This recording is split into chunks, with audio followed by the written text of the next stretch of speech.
Welcome to Penrose Learning, where we make understanding easy.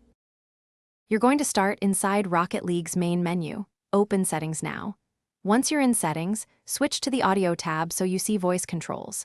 Make sure you can identify the voice chat toggle and the voice channel drop-down. These are the first actionable controls to change. Don't stop here. Leave the menu open and prepare to flip the toggles. This step locates the controls so the next actions are immediate and precise. Now you will disable voice.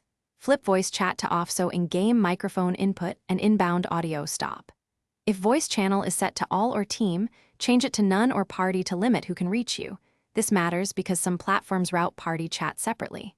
Once set, press apply or save. Don't assume automatic saving.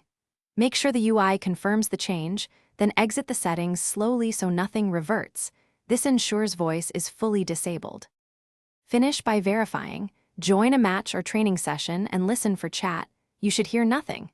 If voice persists, check your console or Steam privacy and party settings. Platform-level voice can override the game. Make sure your microphone is muted at the system level as a backup. If settings still won't stick, restart Rocket League or your console/PC.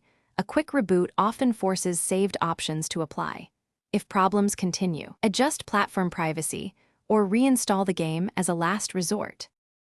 Thanks for watching. If this was helpful, leave a like and consider subscribing. See you next time.